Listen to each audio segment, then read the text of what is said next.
దేవుని పరిశుద్ధ గణనామమునకు మహిమ కలుగును గాక. ఆమేన్.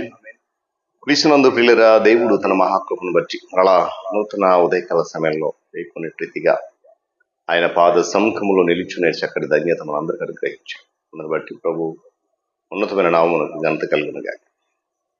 క్రీస్తునందు ప్రియులు, స్నేహితులు, సహోదరులు, దైవజనులు, ఆధ్యాత్మికంగా బలపడుతూ ఆత్మీయంగా నన్ను ప్రోత్సహిస్తూ ప్రేమిస్తున్న అందరికీ కూడా ప్రియ ప్రభువును మన రక్షకుడైన యేసయ్య ఉన్నతమైన నామంలో ఉదయకాలపు శుభములు మరియు నిండు వందనాలు తెలియజేస్తుంది. ఎంత బాగున్నారు కదండి, చాలా సంతోషం. ఎదురు చూస్తున్నారు కదా, రండి. ఈ దినం కూడా మిమ్మల్ని ప్రేమతో ఆహ్వానిస్తున్నాను. అనుదిన అభివృద్ధి ఉదయకాలపు ధ్యానాలు అనేటువంటి ఈ ఆధ్యాత్మిక కార్యక్రమంలో నాతో పాటు పాలుభక్షులు కండి, వాక్యాన్ని ధ్యానించి దేవుని దీవెన పొందుకోండి. బైబిల్స్ దగ్గరలోనే కదా, రైట్, తెరవండి. ఒకవేళ లేకపోతే కనుక చదువుతున్న నా మాట జాగ్రత్తగా వినండి, గ్రహించండి. నేటి దిన ధ్యానవాక్యంగా రోమిలకు రాసిన పత్రిక 1వ అధ్యాయం 14వ వచనం నుండి ఆ వచనంలో మాటలను చదువుతా ఉన్నాను. గ్రీసు దేశస్థులు కాని వారికిని, జ్ఞానులకును మూఢులకును నేను రుణస్థుడను. దేవుడి మాటను మనకు దీవించును గాక. ప్రార్థన చేద్దాం. మహాగణుడు, మహోన్నతుడు, సర్వాధికారి, సర్వశక్తిమంతుడు, ప్రేమ నమ్మకం కలిగిన మా తండ్రి, మీకు వందనాలు. అద్భుతమైన నీ ప్రేమ, నీ కృప నన్ను మమ్మలను మీ ఎడల ఎంతో భక్తి విశ్వాసంతో నడిపిస్తున్నాయి. అట్టి కృపలో మిమ్మల్ని మమ్మల్ని ప్రోత్సహిస్తుంది. స్తోత్రాలు.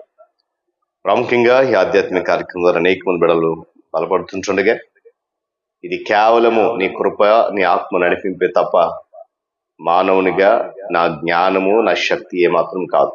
అందును బట్టి నేను నీకు కృతజ్ఞతలు చెల్లిస్తున్నాను. ఇది నువ్వు కూడా నీ కృపలో ఈ మాటలను ఫలభరితంగా మార్చండి మా అందరి జీవితం. తద్వారా సమస్తమైనటువంటి ఘనత, మహిమలు మీరే పొందాలి. క్రీస్తు యేసు వారి పరిశుద్ధ నామమున అడుగుతున్నాను తండ్రి, ఆమేన్. మంచిది వీళ్ళది. ఇక్కడ రోమిలకు రాసిన పత్రికలో పౌలు ఒక చక్కటి పదాన్ని ఉపయోగించాడు. చివరి మాట ఏంటంట? రుణస్థుడను.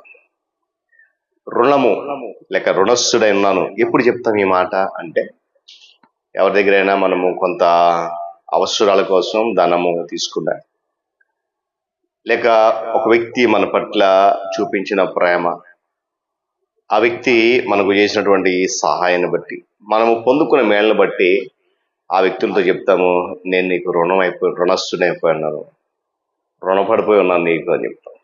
అయితే ఇక్కడ పౌలు చెప్పేది ఆ రుణం గురించి కాదు. ఆత్మ సంబంధమైన రుణం ఎవరికి కలిగి ఉన్నాడనంటే, ఇక అన్నాడు కదా, గ్రీసు దేశస్థులకును కాని వారికి, జ్ఞానులైన వారికి, మూఢులైన వారికి కూడా రుణపడిపోయాను. దేవుని వాక్యము చెప్పే విషయంలో, సువార్తను ప్రకటించే విషయంలో నేను రుణస్థుడని అంటాడు. దేవుని స్తోత్రం చెప్పండి కదా. హల్లెలూయా. ఇక్కడ పౌలు భక్తుడు తాను యేసుక్రీస్తు వారికి రుణస్థుడను అనే భావనలో బలంగా నాటుకుపోయాడు. ఆ భావన అతని హృదయంలో చాలా బలంగా పాతుకుపోయింది. ఆయన తన జీవితకాలం అంతా కూడా ఈ విషయంలో దేవునికి కృతజ్ఞత అనేది వెల్లడి చేశాడు. అంతేకాకుండా ఈ భావన పౌలు గారిలో ఒక గొప్ప ప్రేరణ కూడా ఇచ్చింది. అక్కడ ఆయన రక్షించబడని వారి పట్ల నాలో ఈ భావన ఉంది అని చెప్తున్నాడు.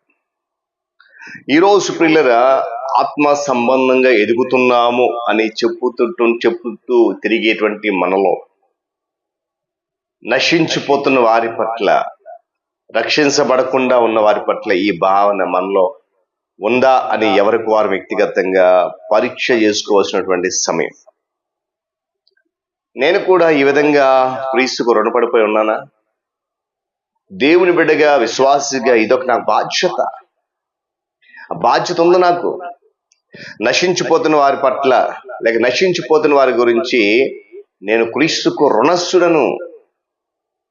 ఇది నాకు లభించిన అరుదైన ఘనత కూడా.